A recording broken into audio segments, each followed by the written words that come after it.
very clear that the answer to my just question just now was no. Debbie, do you understand what? Yeah, I'll clarify.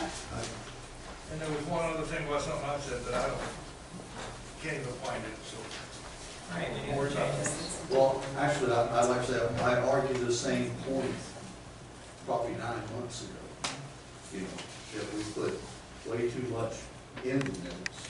Because as soon as you start doing such, there's legitimate argument that I'm being left out or I'm being misinterpreted.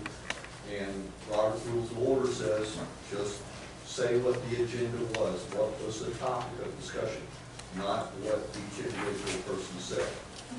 So, it went nowhere, okay, all right, but we brought this up before. Well, I move to change this. Does anybody second me on this? Oh, well, I'll second you on that, Thank because I you. was trying to do the same thing. Thank you. Change specifically what The minutes need to be changed to be, Very brief. the briefness should be simply summarize the discussion and state the vote. No, he said, she Who made the said. motion, who seconded it, and what the vote was?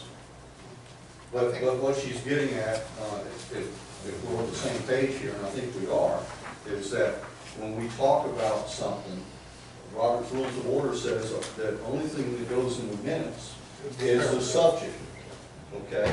This was discussed. Yeah. Not what Councilmember White said or Councilmember Mahoney, just the subject, okay? And then the motion, the second, the vote, okay?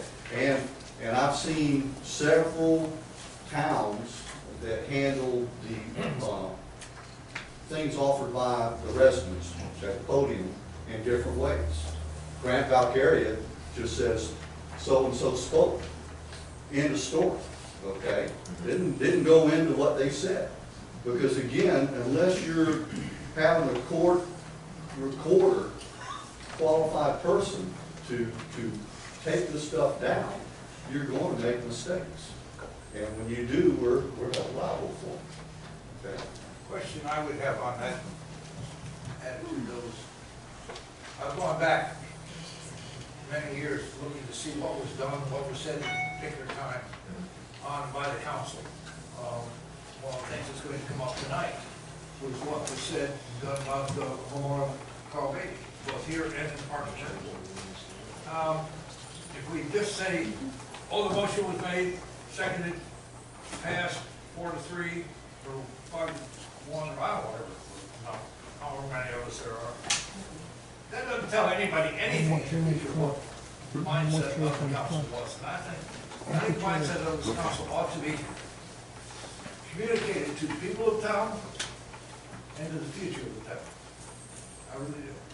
But I think what Laura's saying, and I've got to buy in with her on that, is if that's a judgment call, and that's a judgment call of the person taking the minutes, and if that judgment call aligns with your views of how it went, that's one thing. If it doesn't align with your views, then it's going in a different direction. Well, that's why we have this on the following agenda, to approve or change. No.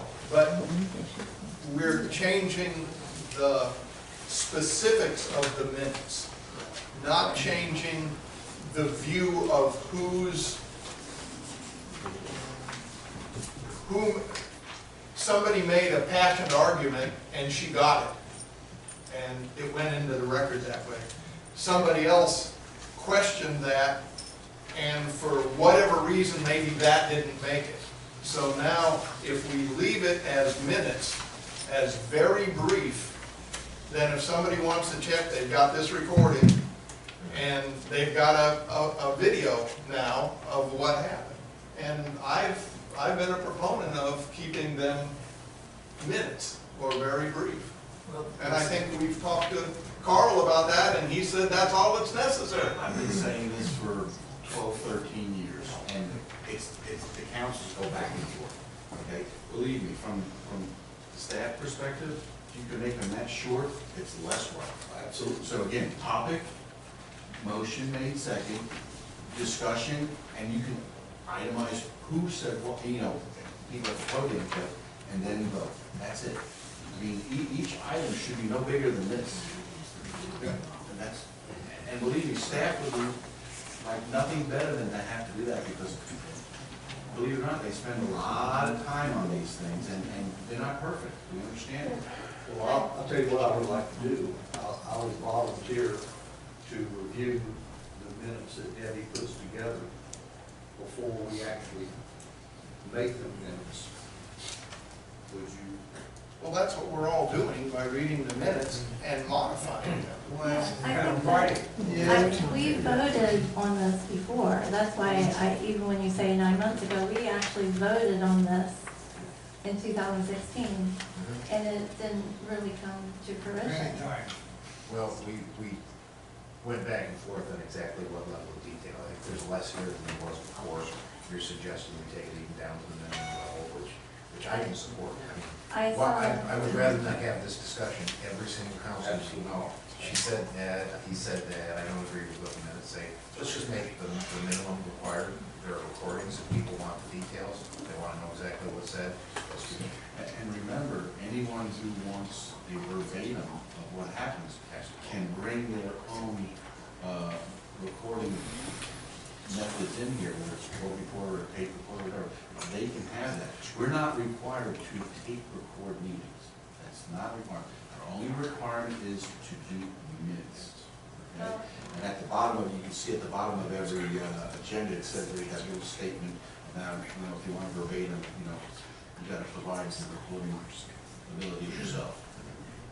Well, and when we moved to not have the public's information at the end of our minutes, it was right after Drew mentioned putting everything up publicly. So the people thought everything was going to be able to be accessed by the public.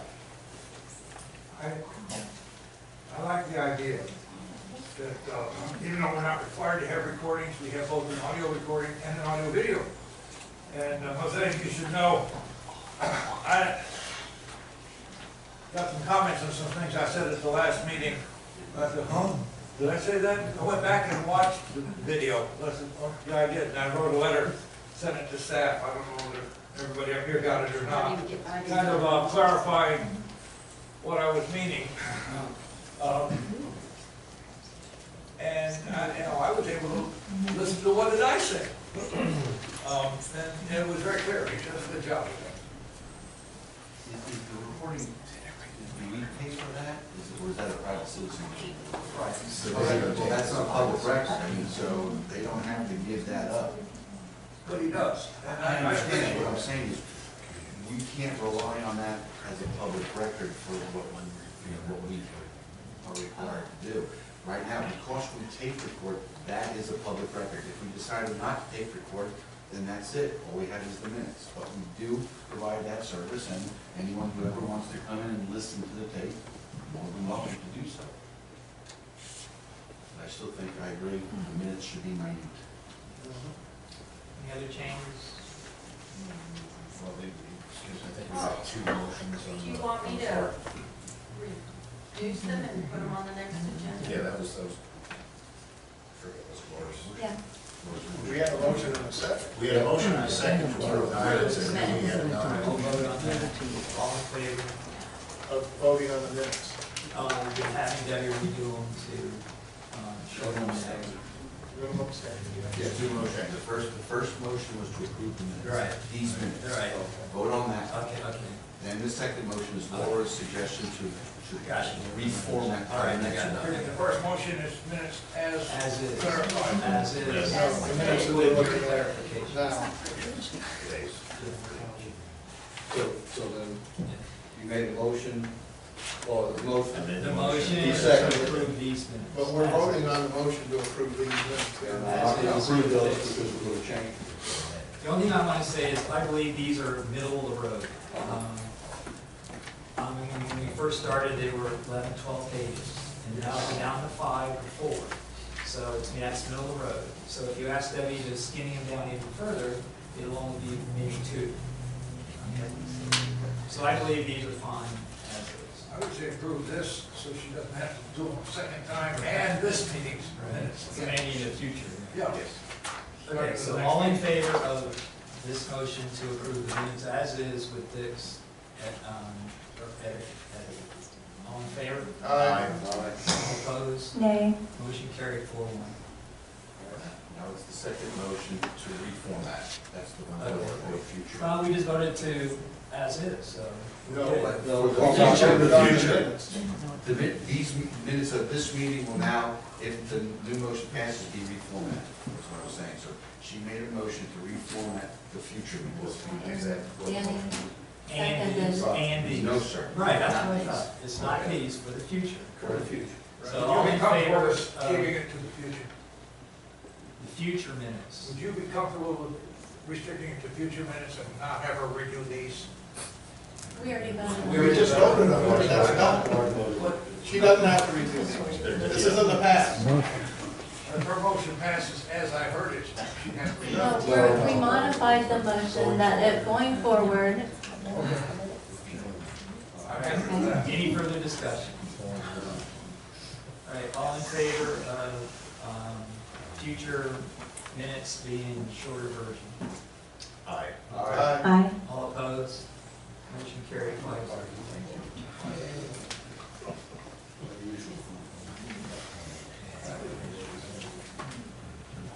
Move on to,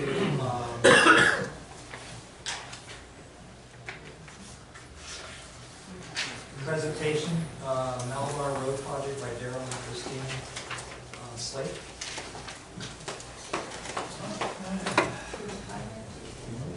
Good evening, Christina Slate, 2405-2415 Malabar Road. My husband and I own Pace Electric. We're an electrical contractor servicing Brevard County and Green River and Port St. Lucie County. And we recently purchased 3 parcels of land on Malabar Road, starting from Marie Street East. And we're here to request a zoning change for 2 of the parcels, which are 2405 and 2415 Malabar Road, to CG, because under the current proposed rezoning that's being submitted as we speak to the state of Florida, those land parcels would be zoned as RLC. The issue with that is the footprint, square footage restrictions that RLC has. Basically, we would be required to construct no more than a 4,000 square foot footprint on each parcel of property. And what we are trying to accomplish is construction of one approximately 13,000 square foot facility on 2 of the parcels. And by the rezoning, that would enable to do that. Basically, we explored the opportunity to build separate facilities on each parcel of land, and what we found was it's really cost prohibitive for us to do that. The cost of construction is just way too expensive in order for us to accomplish what we need and wouldn't even give us the square footage that we need. So basically, we're looking again to rezone 2 of the parcels. I'm not sure, do you have the map? Okay. So if you look at the map up there, the parcels I'm referring to start at Marie Street and go east. So the first 2 parcels are 2405 and 2415. And then the next parcel doesn't have an address assigned, but that's the one we're proposing to leave as it is.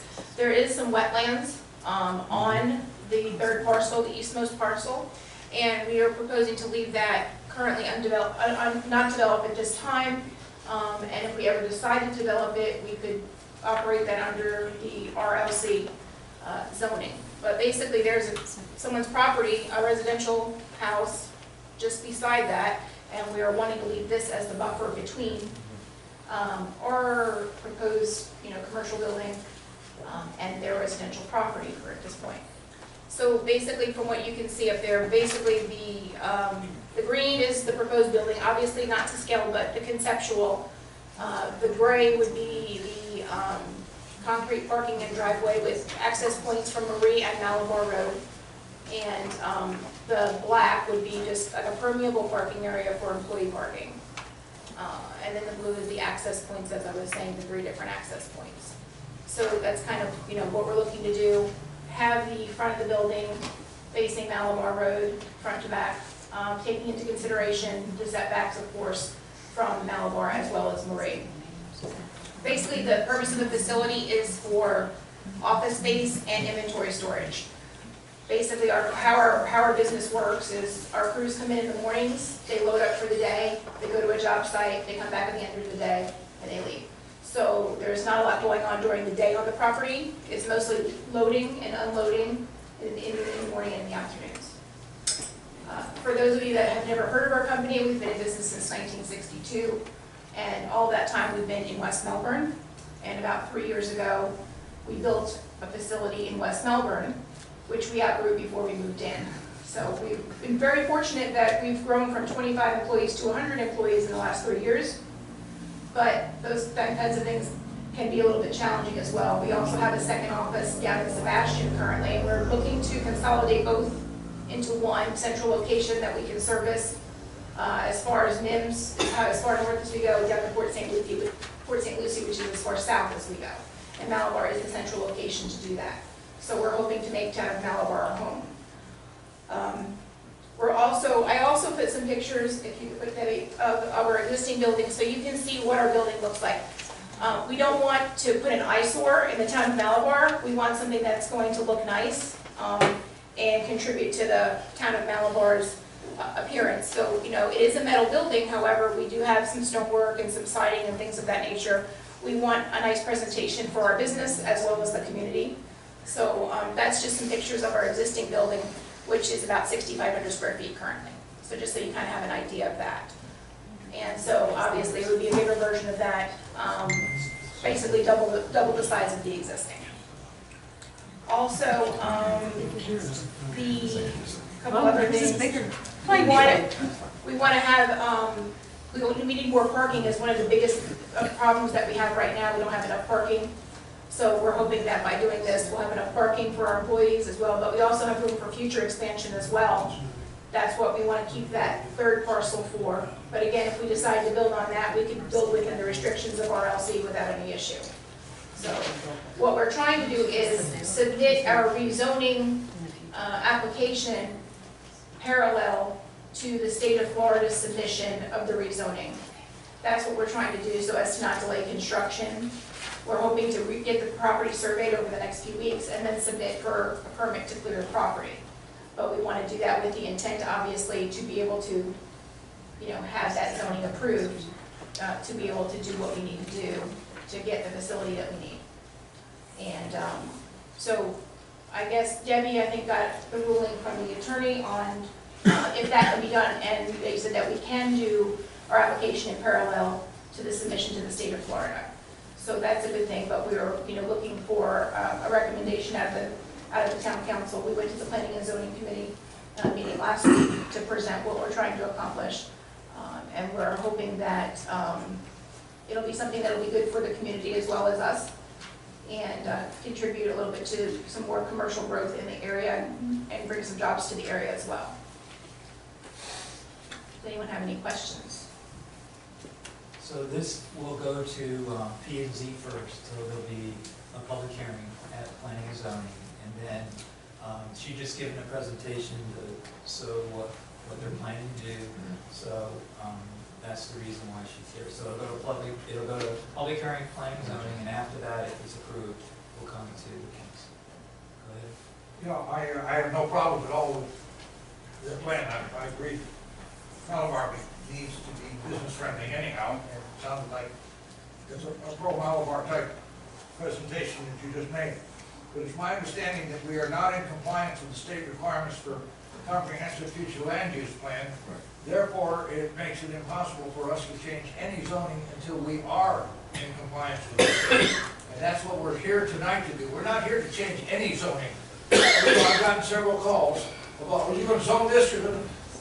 Drew, I've had a couple of people tell me that we're going to zone out some of your trails.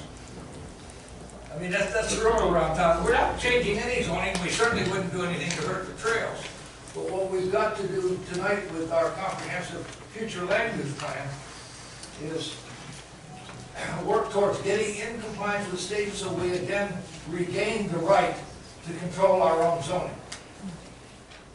And so we could make a zoning change tonight if I Oh, no, and I wasn't here to do that, sir. It's just to make a She wants to presentation work for in this. parallel. Correct.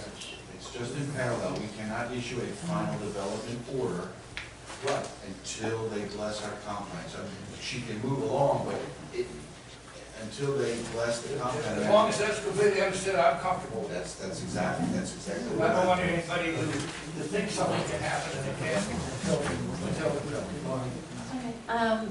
You answered my question about, I was asking the attorney about if it could fit in RLC, answered my question a little bit, that you didn't want to spend the money to have more than one building.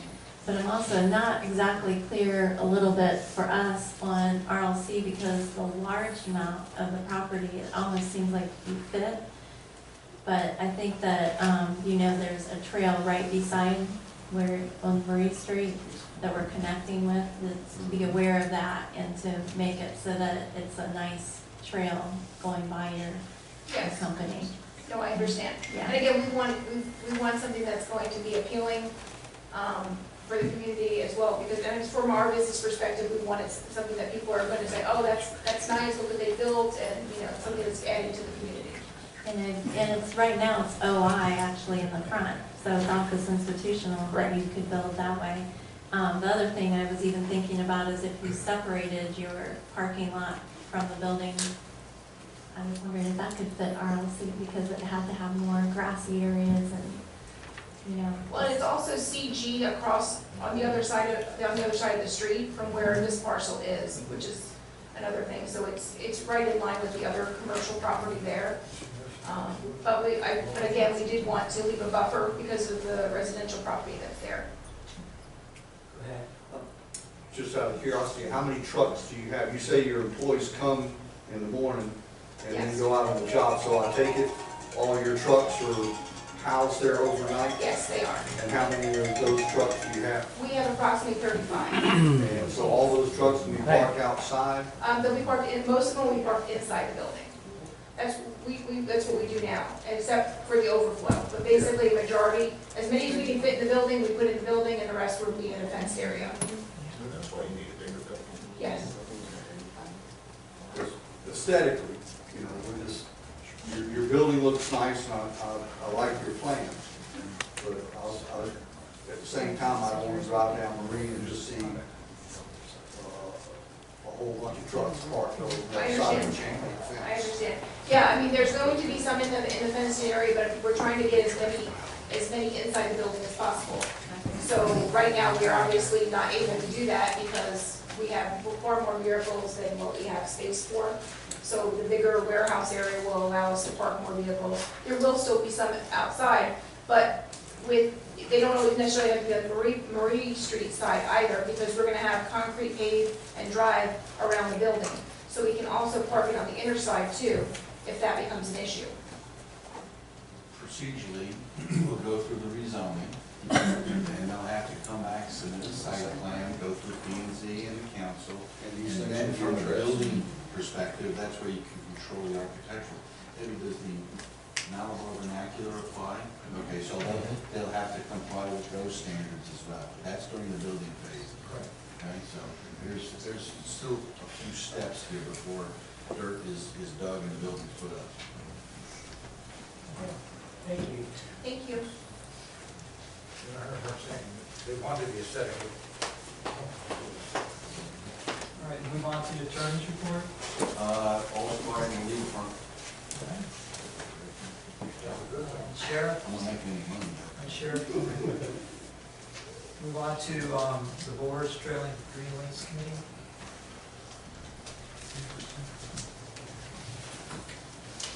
Good evening, Mayor Riley, members of council. I have a brief report, but some good things to report on. Several of you know the last 6 weeks I've been involved with reacting to a car accident that my sister-in-law had down in South Florida. Real serious car accident. She is doing better. I appreciate basically kind of put a blackout on my involvement with things with just a couple of exceptions. So hopefully I'll be able to get pulled back in motion with normal things. She's doing better. She's out of the hospital.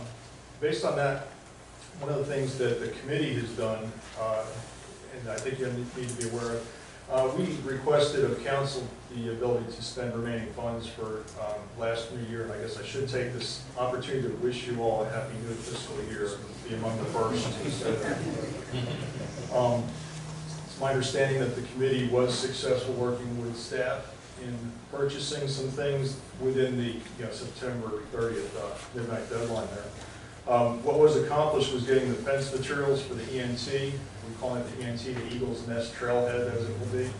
But prior to that, the existing infrastructure that was deteriorating, we mentioned a few times, was repainted, and that's the crossing of Briar Creek Boulevard. This time it's dramatic. First time it almost looked like it was still on the initial print stage and let's come back with another coat. It's much better. Same vendor did it. They used some kind of plastic material that reflected. It really looks like we got our money's worth.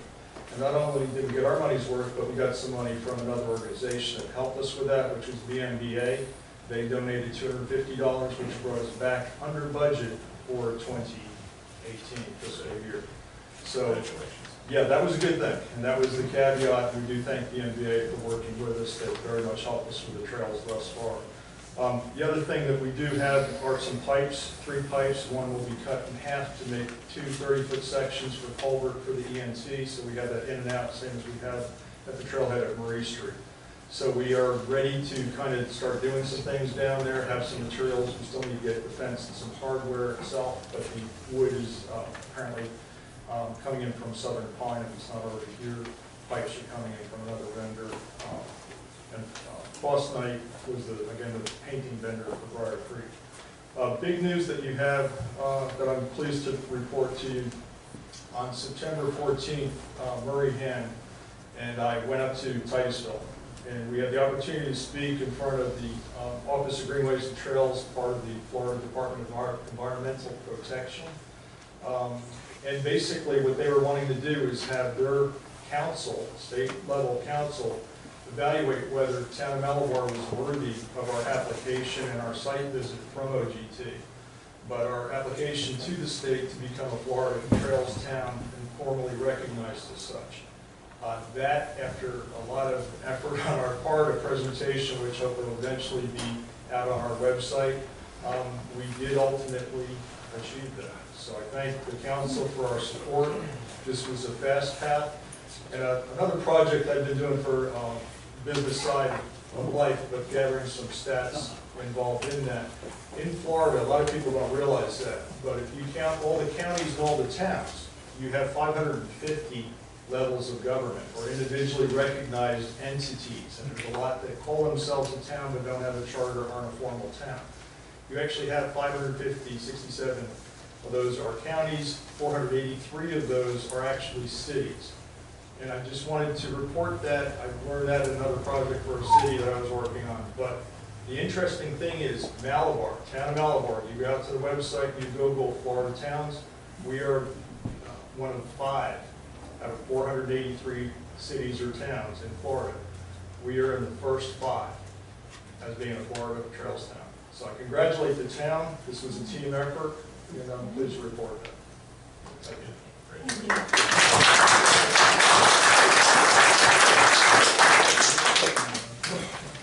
Park and Rec Board. Planning and zoning.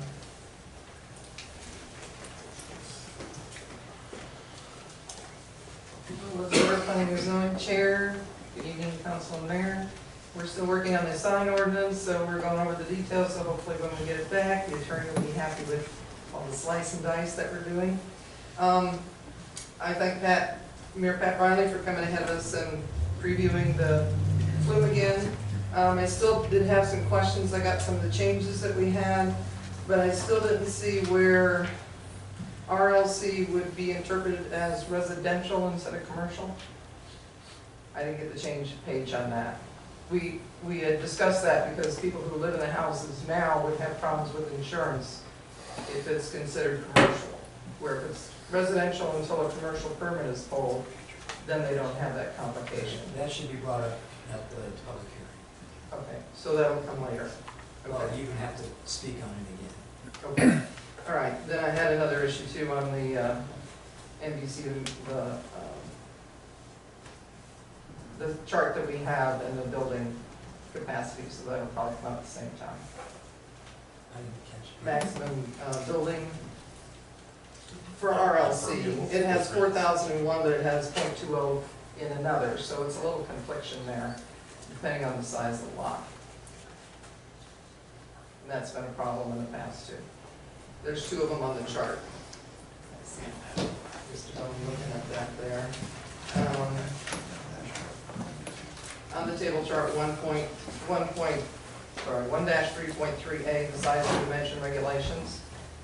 For RLC, it has maximum area 4,000, but it also has maximum building coverage as .20. And that's been a conflicting problem in the past, because if somebody has 6 acres instead of 1 acre, it's a big difference. Did we address that? Yes, it was your legal opinion that 4,000 square feet was the maximum footprint. So then we should probably take the .20 off the chart, because it's I causing believe problems. that was the It's outcome. still on the chart. I And think we it's addressed still in this the, years ago. well, yeah, we did, and I guess it's never gonna resolve. It's still, because the little diagram on here is for an acre, and if somebody has 6 acres, then it's a little confusion. I think we were kind of waiting for a more comprehensive, adjustment to the chart instead of spending the money on that, just that one thing.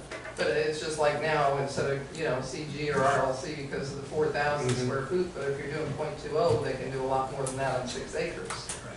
If they can do 8,712 coverage on 1 acre, 6 times that is a big difference. Right, thank you.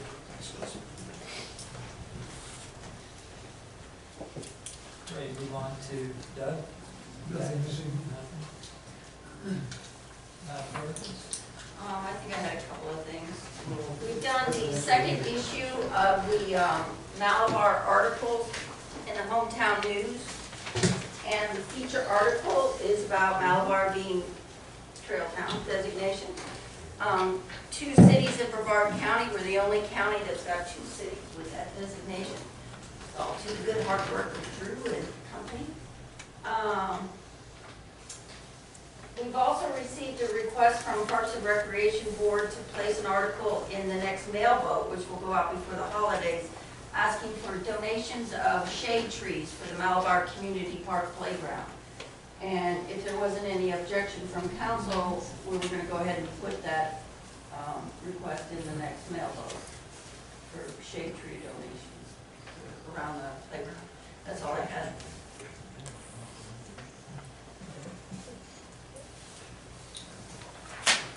Anything else? No, that's all I had. All right, Chief?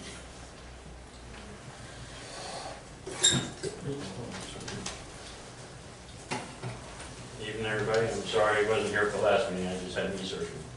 So I'm doing well.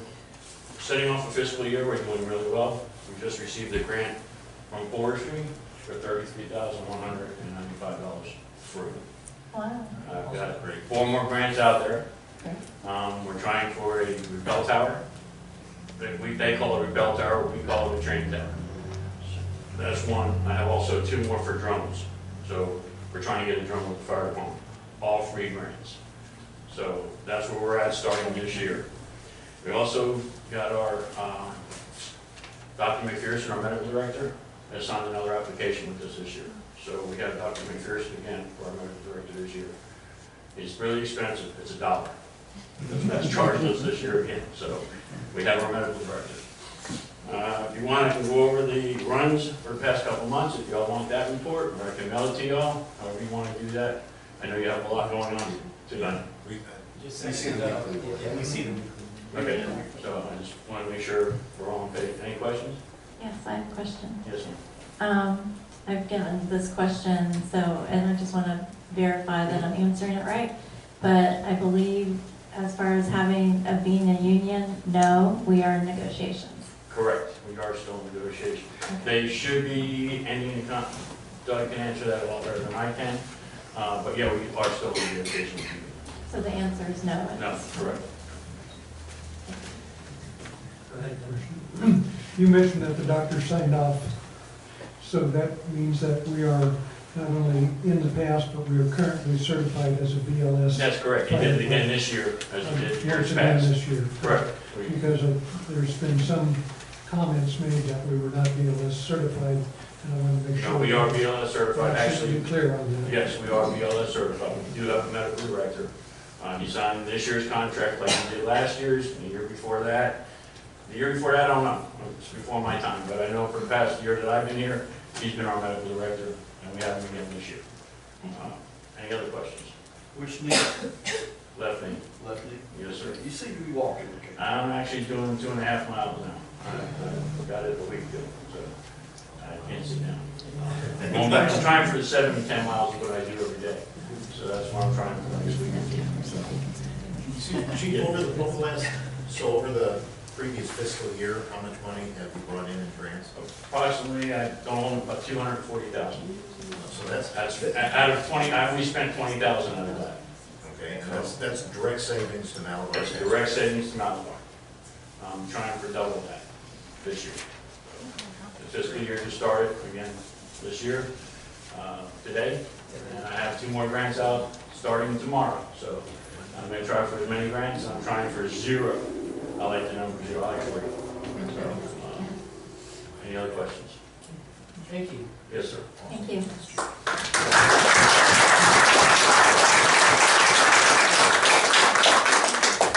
All right, move on to public comments. I've got one card from Lisa Alford.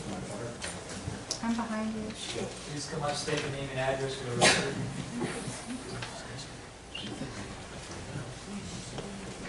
Hi, my name is Lisa Alford, 2545 Johnston Avenue, Malabar, Florida, 32950. I didn't understand until you mentioned it at the beginning that you didn't have to fill out a card for the public comment on the mailing that we had. And I also had questions about my road, that we actually live on Johnston Avenue. You can only talk about the road. Okay, so that's, I wasn't clear how exactly, you know, Not when. the public comment. Okay. Not K. Okay, all right, I wasn't exactly clear how that works, so forgive me. I'm just, well, I guess kind of a couple questions. There used to be Huggins Park on our road, and I'm kind of wondering what happened to that. I had some other people ask me, so I told them I could find out. So. She's asked about the condition or status of Huggins Park. Huggins Park, I believe, council said they wanted to dispose of it at some point in the future. We haven't done anything to this point. We wanted to make sure because that Brevard County gave us clear title on it, and we wanted to let that dust settle on that transaction. But in all probability, in the next year, that we put up for sale. Okay, is there a reason why it's not being cared for at this point, mowed or anything? We are down to 2 people in public works. We've gone through an interview process. We've had about 25 applications. We interviewed 5 people, we've hired 2, and I believe they're starting Wednesday the 3rd. So we're trying to staff up again. With the current condition of the economy, it's very difficult to hire qualified people. So we recognize that the town is in need of some additional attention, and we're trying to do this. I don't know if the sign is still up or not, but back when I was still on the Parks and Recreation Advisory Board, the then town administrator, Donnie Wilbanks III, took it upon herself to close the park, put up a sign saying the park is no longer a park available to people.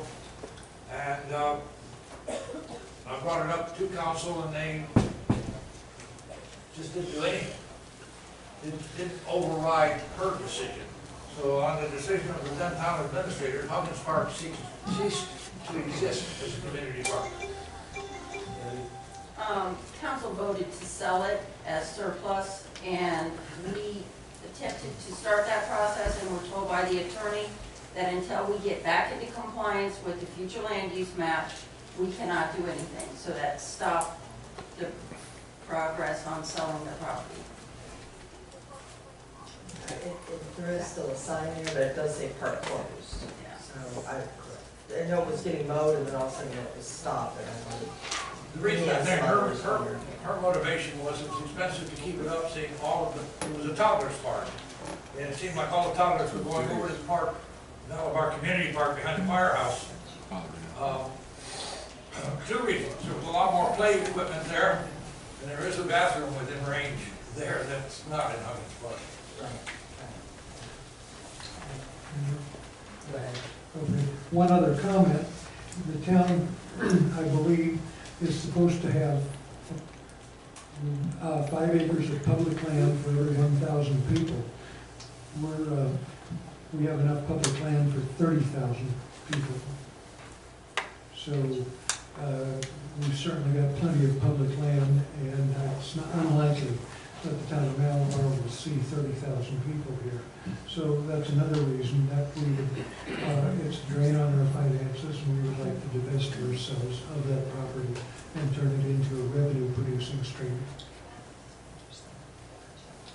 Which essentially means residential property, similar to what is in the neighborhood now. If I have a question about the maintenance of the actual road, is this where I would ask that, or is there a different setting that I need to ask that? I recall the meeting with Doug, right? Yeah. The town administrator, he's got another month or so with us, and then there'll be another town administrator. Whoever fills that position, you would go through the public works for him, or her, whatever it is. I have pretty much an open door policy. Feel free to come in and see me or give me a call. Make sure I'm going to be here, and I'll attempt to address any concerns or questions that you have. You live on Johnson. We also have the citizens contact form software, and you call in, you state your problem, where it's located.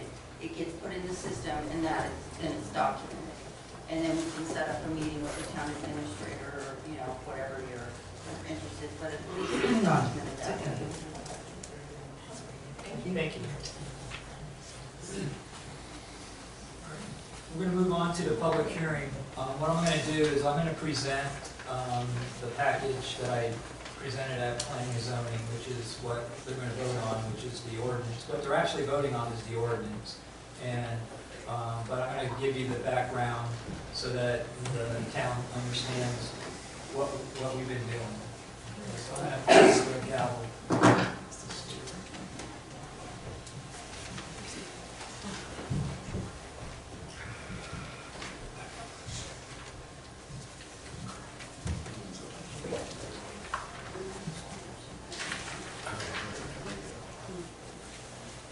I don't know if anyone's ever done this before, but I was chairman of planning and zoning for a long time, so I've been associated with this for a long time.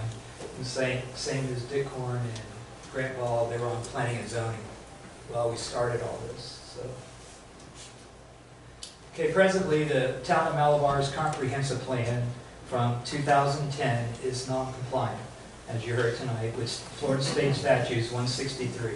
Our comprehensive plan update was due in August of 2017, last year. We are doing a large-scale amendment to satisfy the town of Malabar said would do in 2010 to update the town's comprehensive plan. Planning and zoning started working on the updates in 2013, and we are here tonight with the finished product that the town council updated during our council workshops. The town clerk, Ms. Debbie Franklin, also incorporated the new Florida statutes into the comprehensive plan chapters, along with the percentages. The future land use maps have also been updated to what the town wants the future land properties along Babcock Street, Malabar Road, and US 1. This does not mean the landowners have to change their land use, but if they choose to, then the legwork is already started. The taxes do not go up because of these updates and changes of their property. Okay. Residential, limited commercial, which is called RLC, land use, is what the town said in 2010 that we wanted to expand this land use to be allowed on Babcock Street and along Malabar Road. It is only presently allowed on US 1. Land use designations have changed, such as conservation. Eels has bought hundreds of acres in the town of Malabar, and we need to change its land use designation. There's others also, but that's the main one.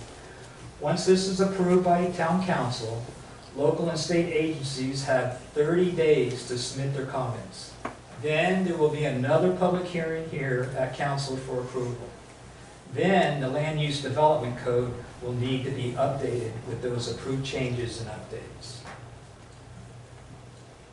Like I said, Debbie updated the chapters, which is in our comprehensive plan. And chapter 1 is future land use element.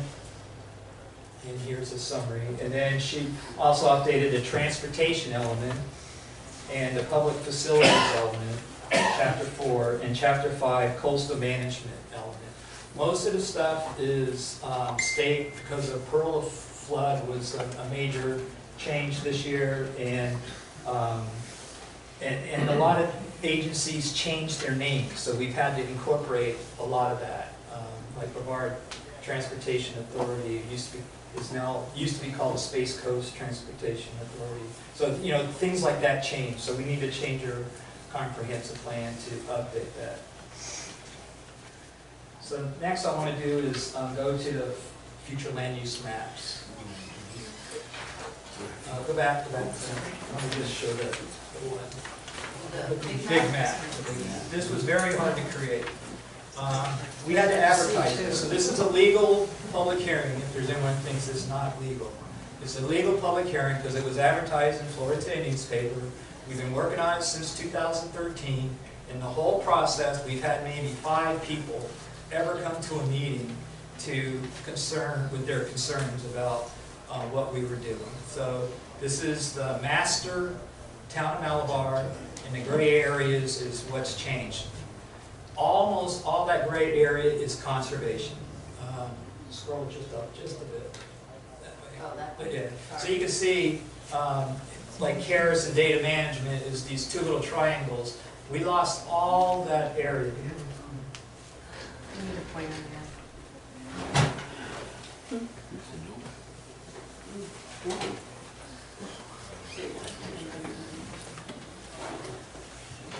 Okay, this whole area is called George Scrub. All this area used to be zoned, is still zoned industrial. So we've lost all of our industrial lands, almost all of it to the Eels property. So that's a major hit to our town.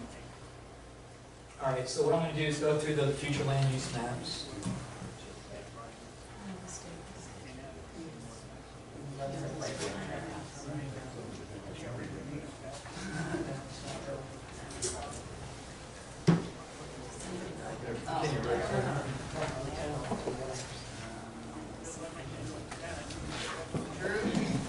Not that.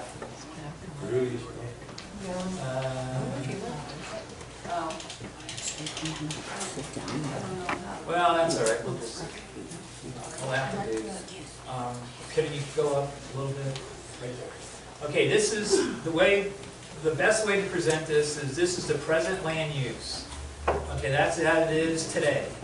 The map up here is what the proposed land use is. Okay, and you can see that we had a couple OIs here, and this whole area is CG and CL, and then this area over here was rural residential is RR.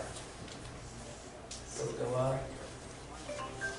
Yeah. So what the town council and planning and zoning and Bob Wilbur's really the one that was behind this.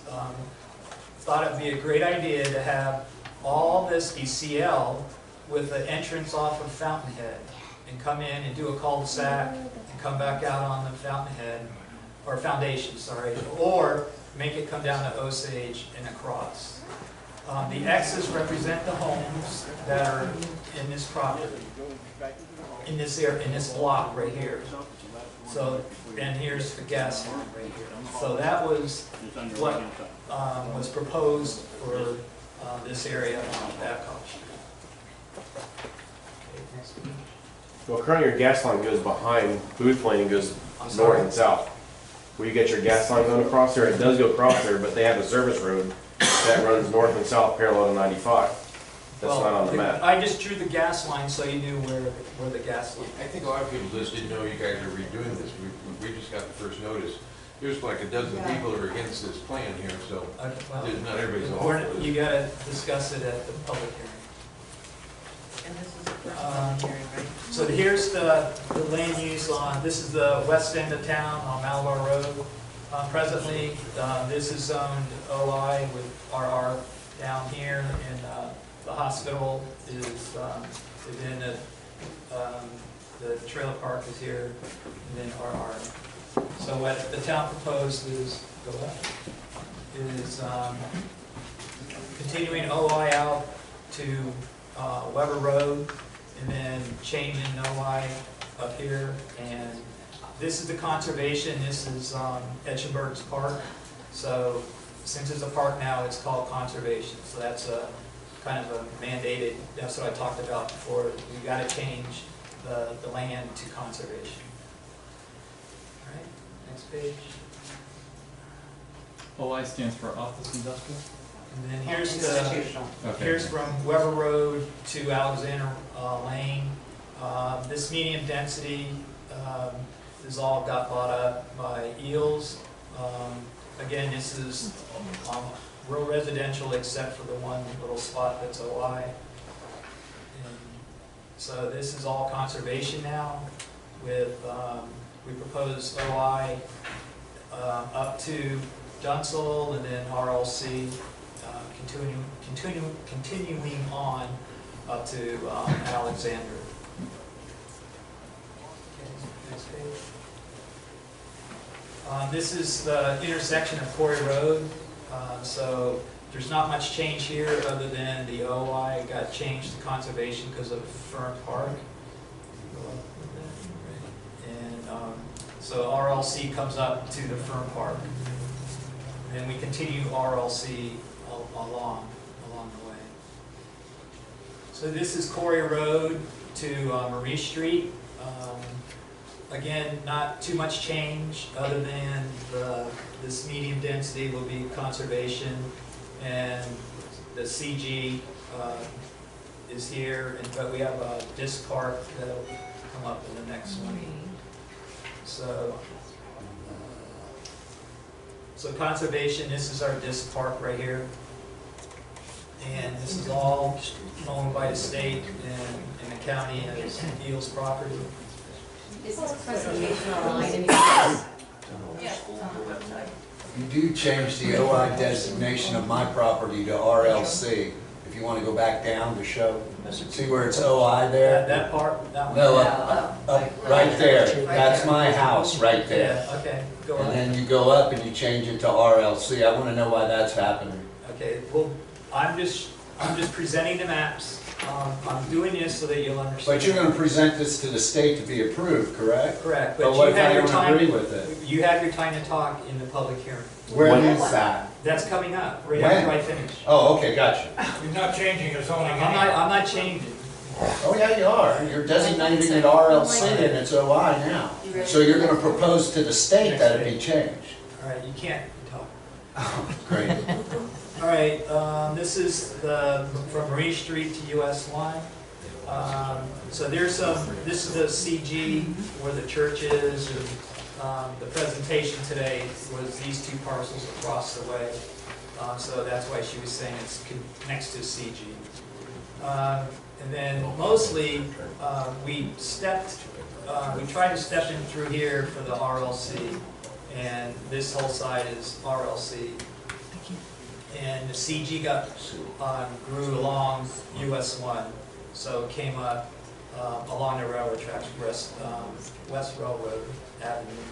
And this is conservation from when Roy Pence built Oakmont Preserve, which is right here. This part right here is Oakmont Preserve.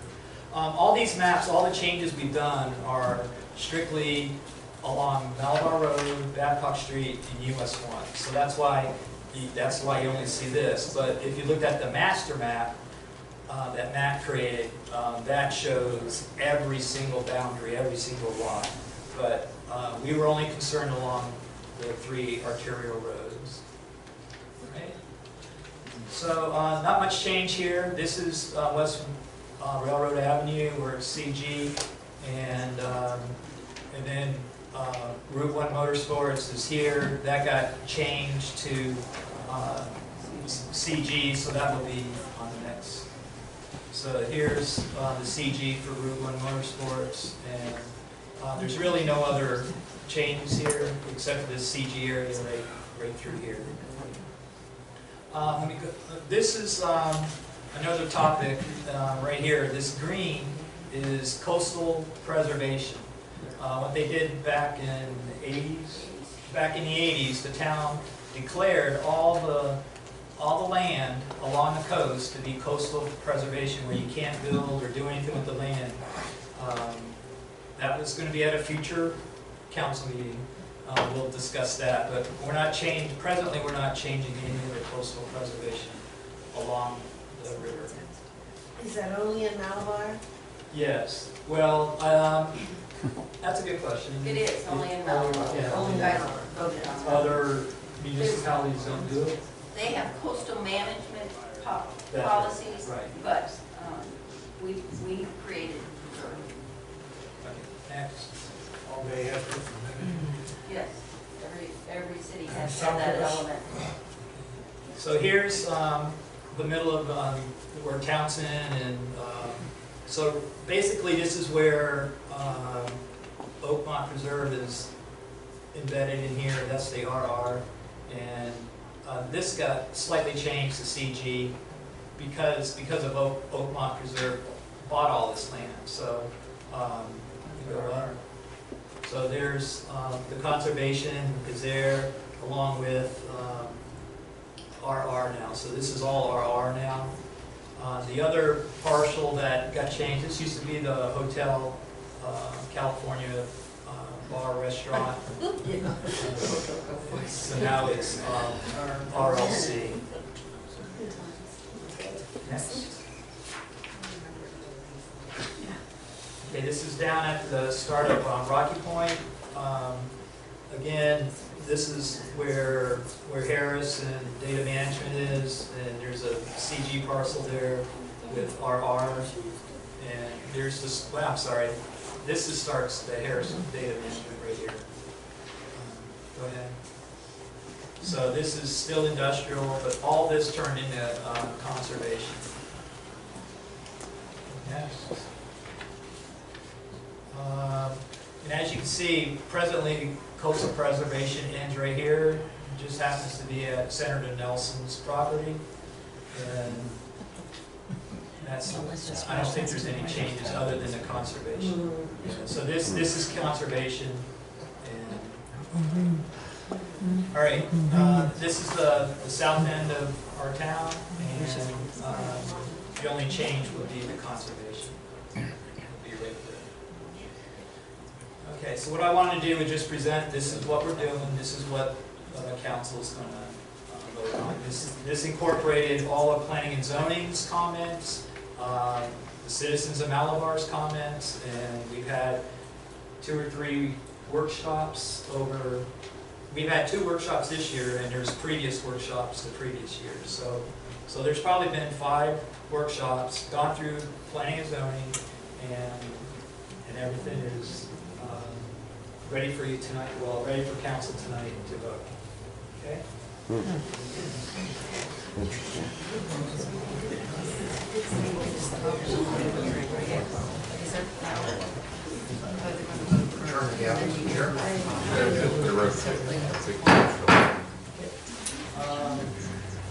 Clerk, please read by title. Ordinance 2018-06, an ordinance of the Town of Malabar, Brevard County, Florida, authorizing transmittal of the proposed comprehensive plan large-scale amendment number 2018-01, text and map pertaining to the future land use, transportation, public facilities, and coastal management elements to the Florida Department of Economic Opportunity, Florida Department of Environmental Protection, Florida Department of Transportation, the East Central Florida Regional Planning Organization, and the St. Johns River Water Management District for a 30-day review, providing for subsequent adoption and incorporation into the comprehensive plan, providing for conflicts, providing for an effective date. Right, I'll open up the public hearing, so anyone can come up to the podium and speak on the subject. Hold on.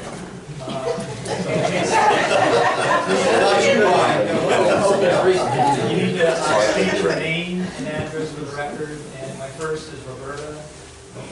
Uh-oh. Sorry. Okay, Brian Vale.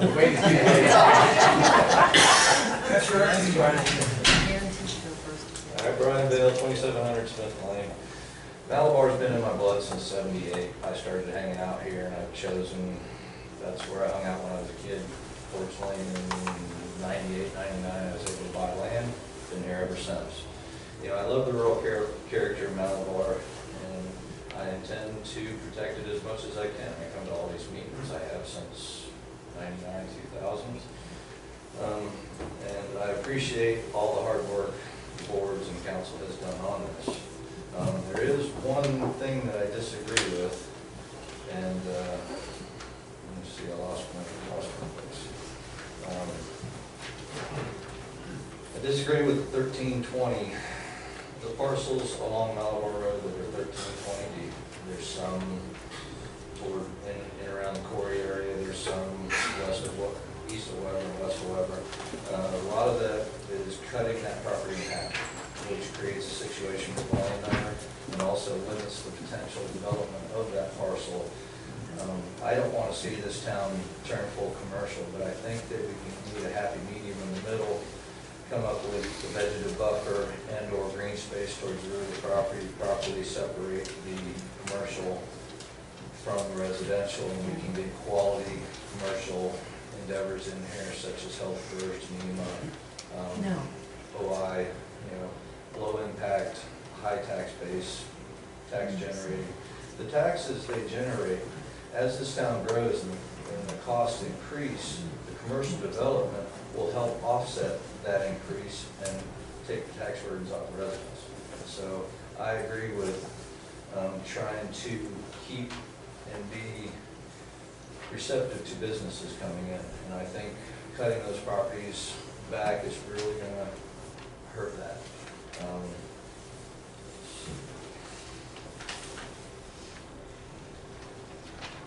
And also pertaining to the RLC, I know that it was the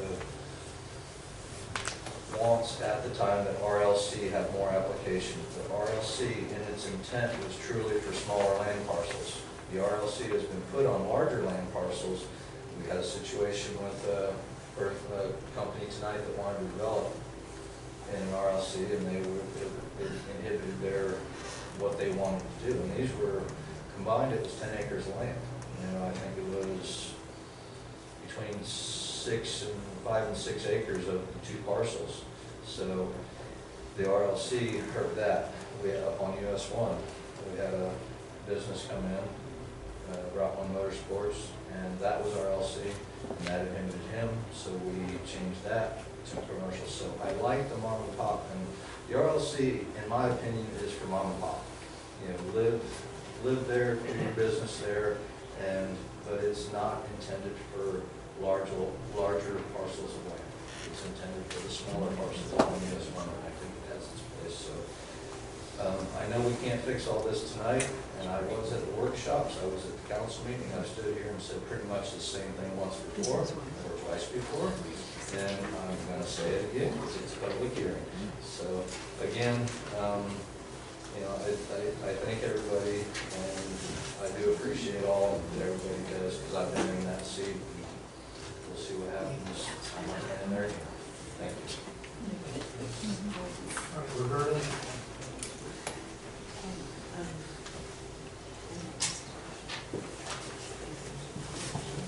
Good evening, Council and Mayor. I'm Roberta Laufenberg.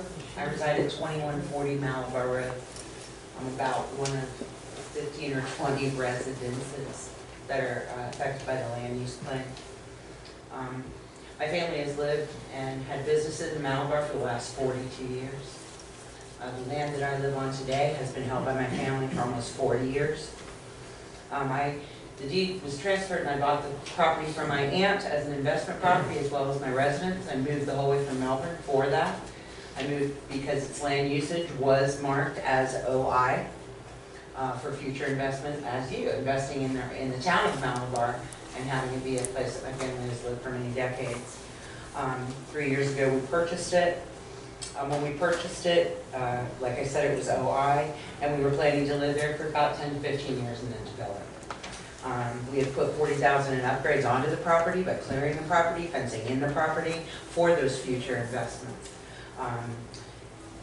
Several months ago, we began to receive letters from multiple lawyers asserting that eventually the state would claim eminent domain, and it was showing a valuation on my property that was much lower than what we've paid and much lower than what we've put into it, as I'm sure many of the residents can agree with.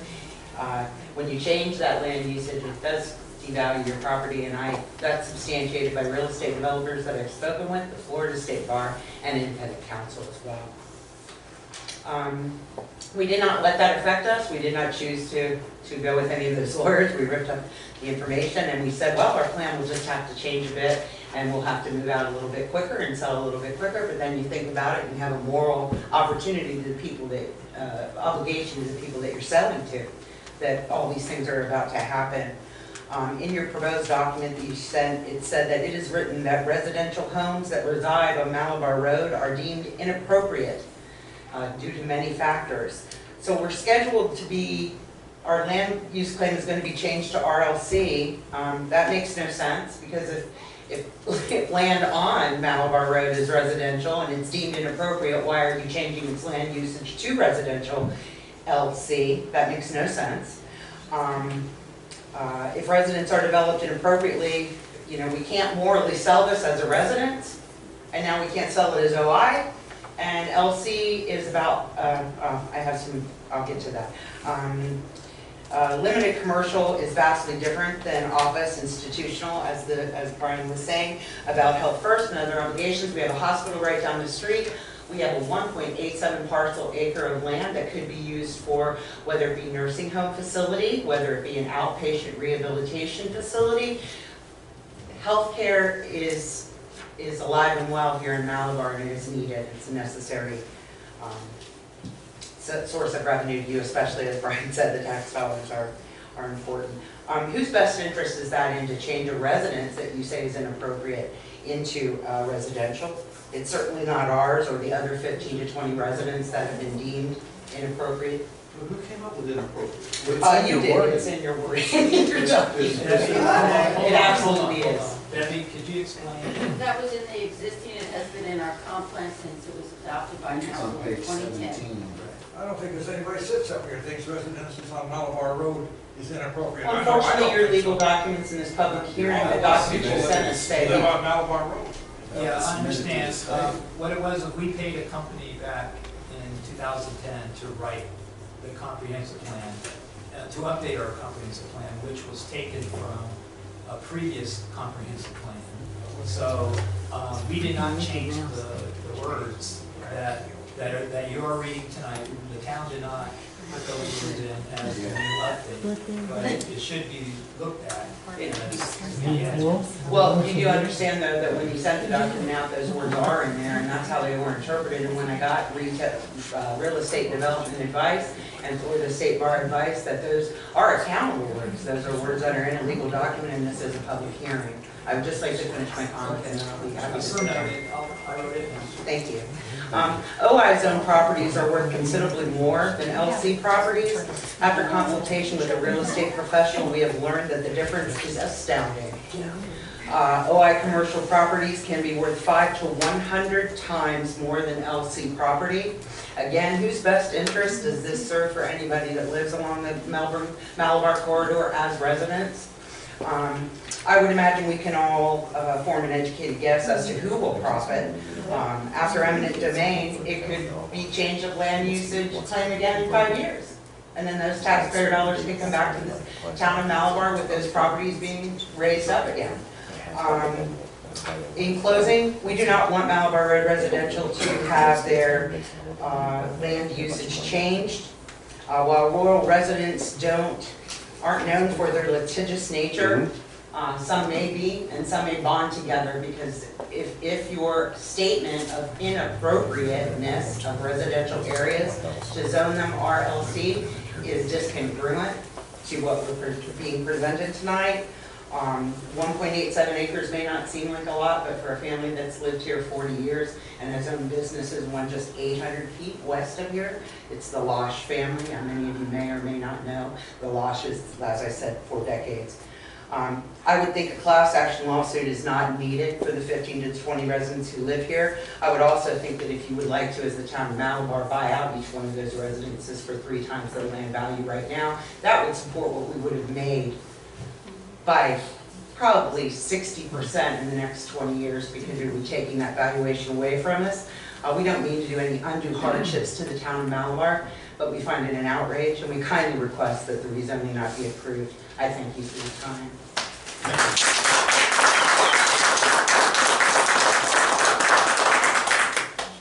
Anyone else?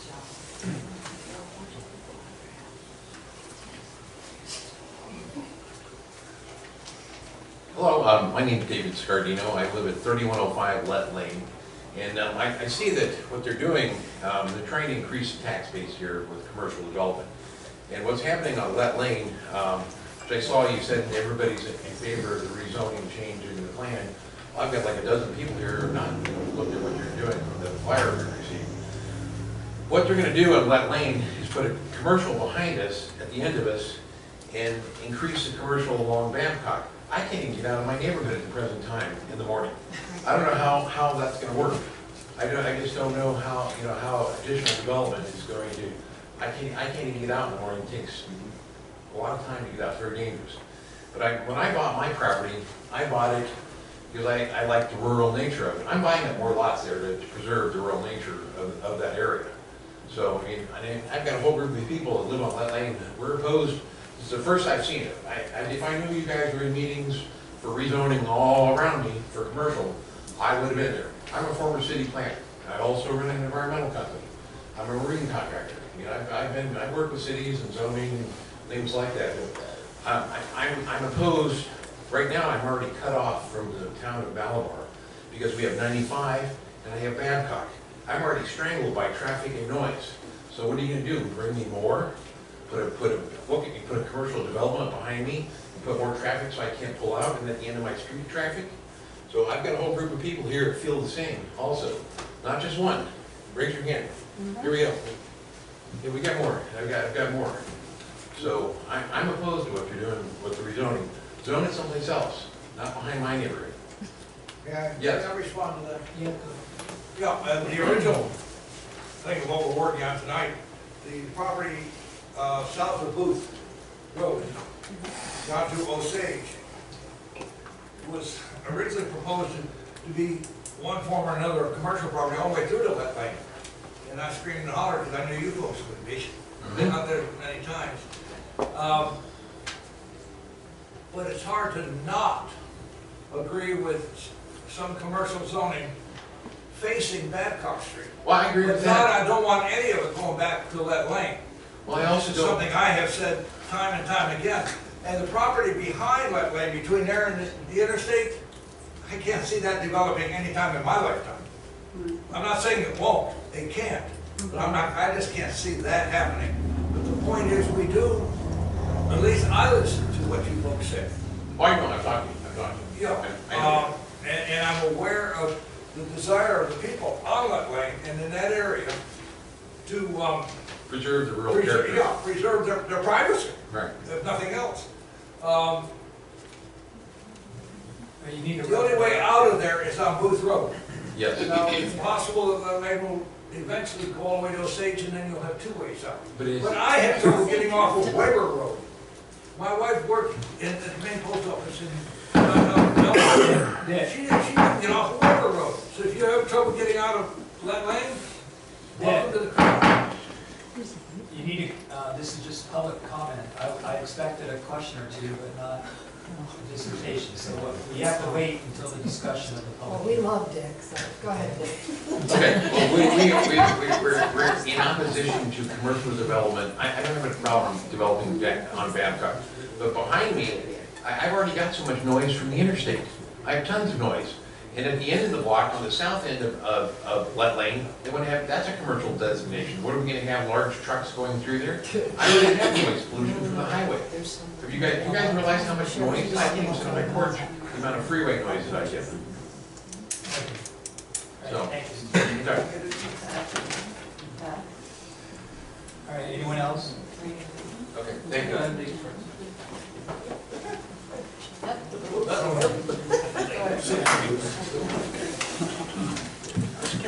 Lisa Alford, 2545 Johnson Avenue, Malabar. My husband could not be here today, he recently had surgery.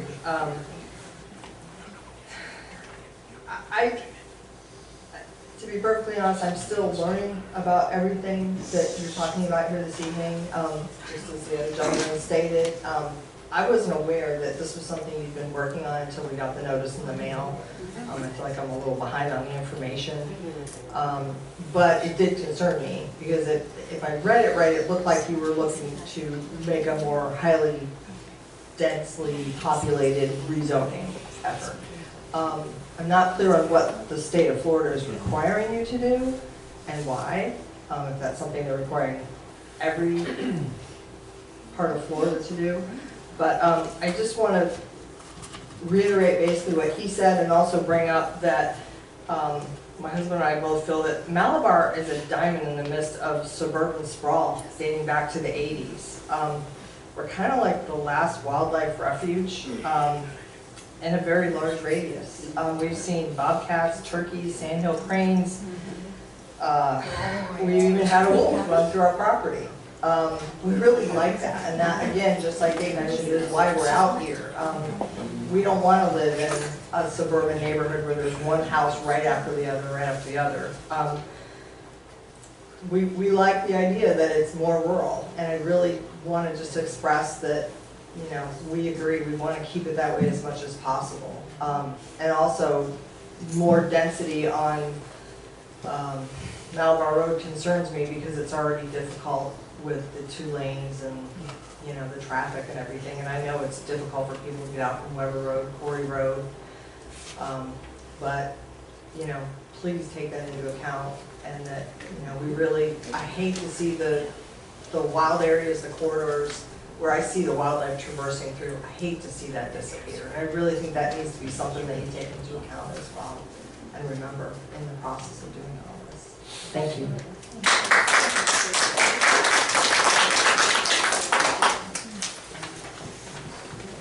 Good evening, everyone. My name is Sean Potter. I reside at 2950 Let Lane.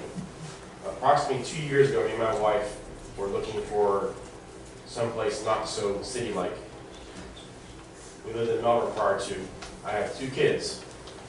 And the fact that my son almost hit by a car in front of my house and almost ran over was what made me and my wife move. We bought the house on Let Lane because of the fact that it's a dead-end street. I can let my kid out in my yard, run around in his boots, jump the fence, play with the goats, as I did as a kid, being a long time of our County resident since I was born. At a young age, I was able to run through the woods, climb a tree, jump out, play in the woods, and my parents didn't have to worry about it. That's what I have with the house I have now. By you guys rezoning everything to an RLC, because my house backs up to Babcock, eventually, your plans are to make it all commercial, eventually.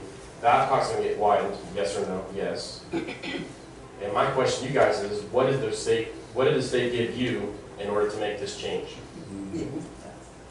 The state gave the town of Malabar something and required to have the changes made. We need to change we need to update the comprehensive plan every 7 years. Okay. And we did it in 2010, and that was, I mean, it was due August 2017, which was last year. So the state mandates per statute N63 that we update our comprehensive plan. Right. But it doesn't mean you have to do anything. It's just, if there's any changes, you do this. So back in 2013, planning and zoning was directed to look at RLC as expanding RLC. So we expanded the verbiage of RLC, and then we also looked at what other areas of the town would RLC fit. And that was the direction of planning and zoning back in 2013. And it took, we did it for 3 years, and then it came to council in 2016. And the council's has had it on their bucket list since then. So P&Z was over with it in 2016. And that's before I purchased my house, and I knew nothing about this. Until I got your fire in the mail is when I became aware of the situation and what you guys were doing and trying to rezone everything. And basically I called here and talked to somebody, and they referred me to the fact that if you guys don't agree to this, everyone's on this board, that the state's gonna fine you guys. That is correct, but it's not strictly the RLC, it's the whole, you have to look at the whole picture. Correct, I agree with that. The whole picture has to be looked at. Right. So by us saying what we gotta say, what we gotta do, everyone here collectively in this room, if we don't agree with it, you guys are gonna go through with it anyways. I don't know if that's No, true. that's not true. I'm sorry, but that's the whole purpose of the public hearing. Okay? And I agree with some very important things that were said here. My wife and I, we moved here just a couple of years ago because of the same thing that Lisa just said. You know, we've got the red head cranes, sandhill cranes. The bobcats, unfortunately, we got, they kill our ducks, but we got them, okay? Absolutely. But we moved here out of a suburb, and we love this rural type community, okay? Now, I want to listen to everything that everybody says because a lot of this is new to me, okay? And I don't really want to change the zoning of anybody's personal property. Now, your point is a valid point. I never realized that there was such an investment difference. Okay, all right. So you educated me tonight. Thank you. All right. Now, in terms of adjacent property, okay, that's a mutual. I don't want to say compromise, but that affects more than one party. Okay. One of the points that Brian brought up. Well, we're taking this 1,320-foot tract of land and telling the owner that half of it is going to be zoned one way and half the other. Now, I understand the people that live around that property want some type of a buffer, okay? But 660-foot buffer's asking a little bit much, maybe, okay? So see, you see that point. Absolutely, right. Because at some point you have to widen the road. Okay, and so the same thing that you're talking about with Let Lane and what's happening adjacent to you, okay? We have to look at that and say, okay, what is reasonable? And that's what we're here for, is listen to the other side is my house sits far back on my piece of land. Yeah. Then I have a lot between me and Babcock. My job at time entitles me to work night shift. And it's for 12 months at a time, it can be 2 years at a time, it depends on how shift bids come out. I worked shift work my whole life, 20 years before I got weekends, so I understand what you did. 16-hour days is long days. When you work 50 hours in 3 days in a weekend, and you try to get sleep during the middle of the day when you get all that noise, not good. You get 4 hours of sleep and you go in and deal with the Brevard County's best clientele that works at the hotel. They're planning on redoing that whole bit of Babcock in about 2 years. They got the bid on in 2 years. You can have the city Well, no. or you're in Vieira. No, It isn't gonna happen. I'm sorry. Shut up. So my biggest thing is, are you guys rezoning those properties on the backside of Babcock to accommodate future RL, whatever you want, residential, light commercial? At turns, it can be changed to commercial properties fully very easily at that point. And now I have a business in my backyard that's 200 feet from my house, 100 feet from my house. What does that do? That opens up the door for crime in my neighborhood. What we're doing here tonight is kind of putting the word "our dream" for the future of Malabar. So we pass that on to the state. We get into compliance of our future land use dreams or plan or whatever you want to call it. Once this is approved, we can come back, adjust it, change it, it's still without changing any zoning. There's no zoning changes been made. This is not changing Yeah. any zoning. We're not changing any zoning. Now, you It's bought, proposed at this time. you bought 200 feet from a commercial, highway. You would have known when you bought that you were that close. to- And I put to sound that units in my bedroom because of that reason. There are businesses all the way down to where the church is, just north of Booth. Correct.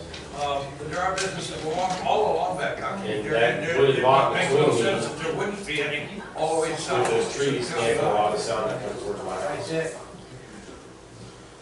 Any other comments? No, sir.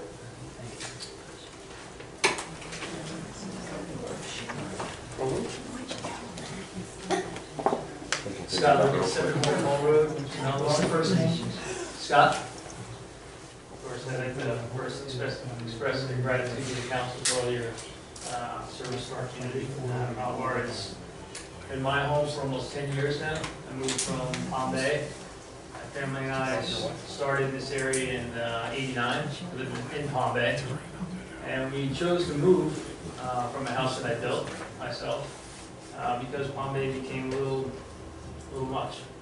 Right? I grew up in what is called upstate New York. We had 25 acres, so both my wife and I are kind of, rural people. So I really appreciate the rural character of Malabar. We're upstate. Poughkeepsie, Millbrook. Not very far upstate, but Ever hear of Holly? oh, Had I grown up, that's what. yeah. I'm here. Oh, Joel? Holly's here. So anyway, having said all that, I'd like to just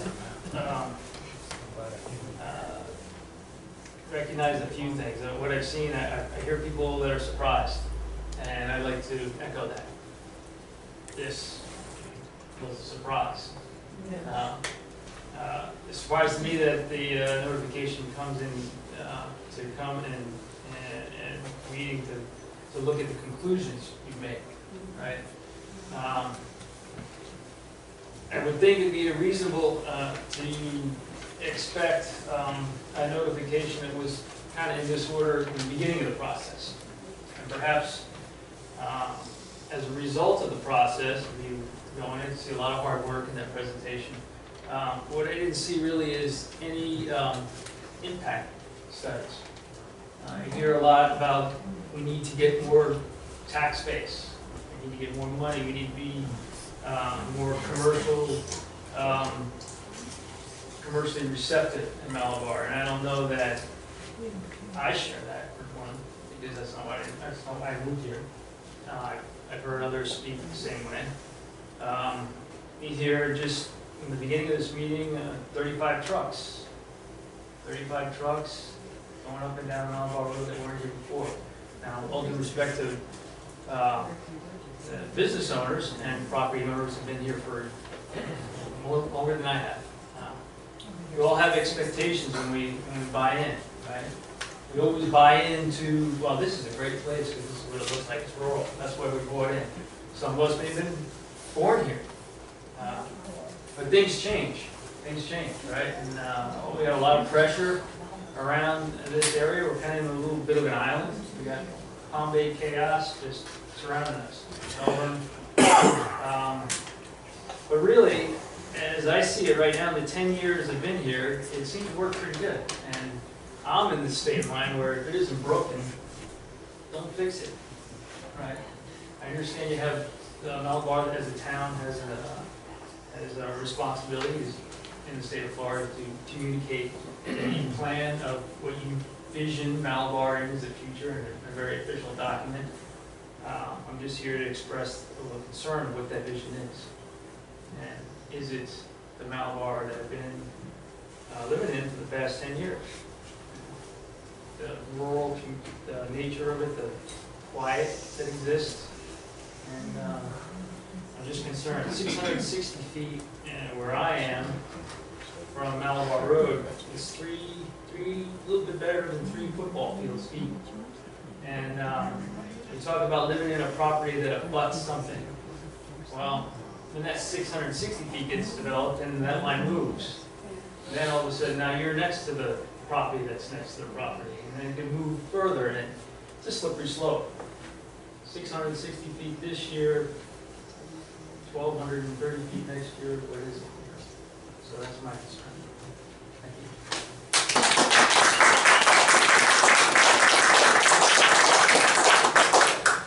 Anyone else?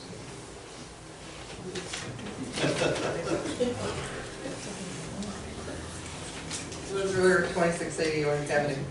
I tell you, I've been on the planning and zoning board for quite a while, and I would welcome any of you to join some of these boards, because that's how you're gonna control the growth of this town, is to get on the board, know your council people, see what's happening. I think this went out in the mail vote quite a while ago when we first started on it. We did have some property owners come in.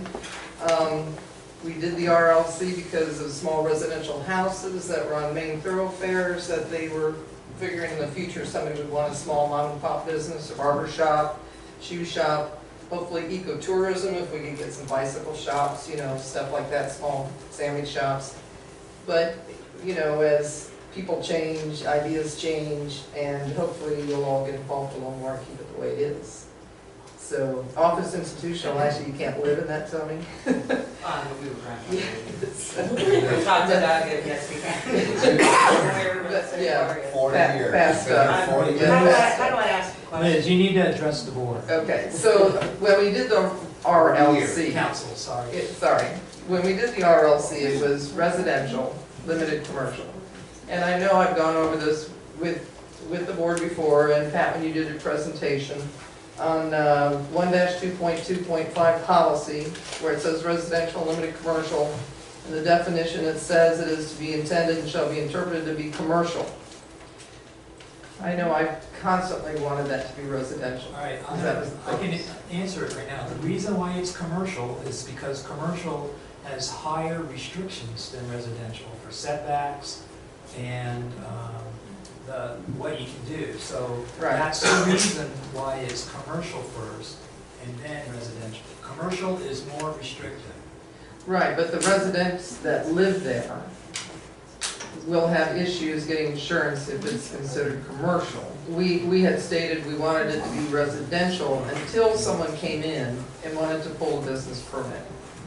And if they're gonna build at that time, they would have to go through all the commercial restrictions and setbacks and guidelines. But if it's someone living there in a home now, it's really not beneficial for them.